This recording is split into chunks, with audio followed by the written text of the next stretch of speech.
La Biblia es una colección de muchos libros que cuentan una misma historia de principio a fin, pero todos esos libros fueron escritos en diferentes estilos literarios. Sí, piensa en esto como si entraras en una librería donde cada pasillo tiene una clase distinta de literatura.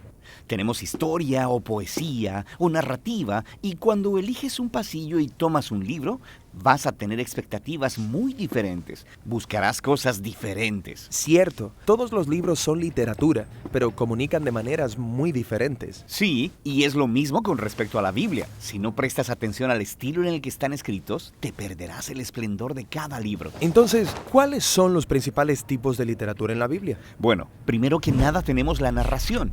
Compone nada menos que el 43% de la Biblia. Después de eso tenemos la poesía, que compone el 33% de la Biblia. Y luego tenemos lo que podrías llamar discurso en prosa, que compone el 24% restante. Casi la mitad de la Biblia es narración.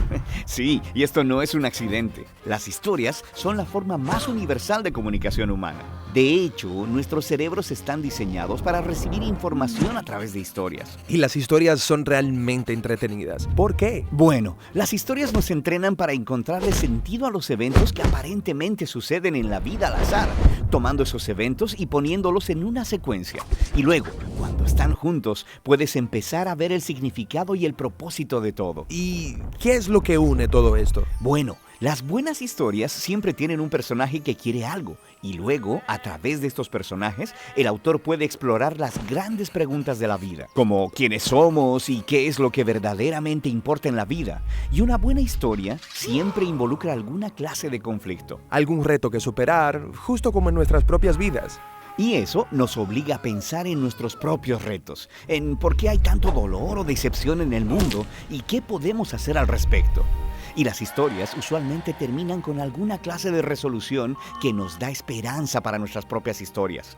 Ya que estas son historias bíblicas, ¿me muestran los personajes cómo debo vivir? Pues ese no es el punto. La mayoría de los personajes de la Biblia tienen defectos muy profundos. No debería ser como ellos, pero sí debemos vernos a nosotros mismos en ellos, lo que nos ayuda a ver nuestras vidas y nuestros defectos desde una nueva perspectiva. Y sin que te des cuenta, estas historias comenzarán a afectarte y cambiarán la manera en que ves el mundo, a otras personas y a ti mismo. Ahora, hay diferentes tipos de narrativa en la Biblia. Sí, tenemos la narrativa histórica, pero también las parábolas narrativas y las narrativas biográficas cortas, como los 4 evangelios. Los examinaremos en otros videos más adelante. Ok, después tenemos la poesía, que honestamente no leo mucho. Sí, como la mayoría de las personas, pero uno de cada 3 capítulos en la Biblia es poesía. Sí, ¿por qué tanta poesía? Bueno, los poemas hablan principalmente a través de un denso lenguaje creativo, uniendo imágenes para ayudarnos a visualizar el mundo de manera diferente. Los poemas usan mucha metáfora para evocar tus emociones y tu imaginación. Mucho lenguaje elegante, pero ¿no sería más fácil simplemente decirme lo que necesito saber? Bueno, piénsalo. En la vida tendemos a formarnos rutas mentales y pensamos mediante estos caminos familiares que son muy difíciles de escapar a través de la lógica o el razonamiento.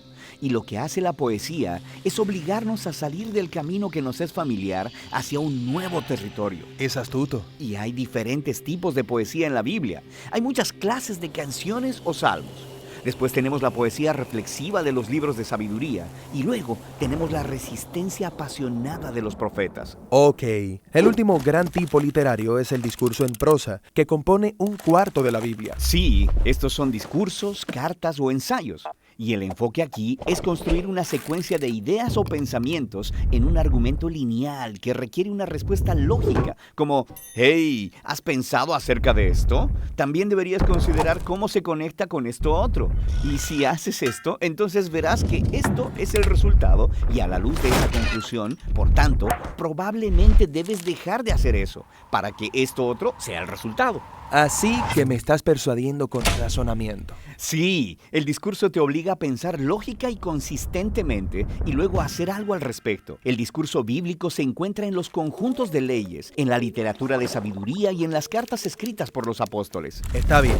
Entonces cada libro de la Biblia tiene un estilo literario. No, de hecho, la mayoría de los libros tienen un estilo literario primario, como narrativa, por ejemplo. Pero luego, incrustado en la narrativa, encontrarás poemas, parábolas o una colección de leyes. Todo libro bíblico tiene una combinación propia de estilos literarios. Y para leer bien ese libro necesitas estar familiarizado con cada tipo de literatura y cómo funcionan. Sí, así que sabrás a qué ponerle atención y qué preguntas hacer. Pero antes de que veamos cada tipo, hay una característica más unificadora de la literatura bíblica que es realmente importante y realmente genial.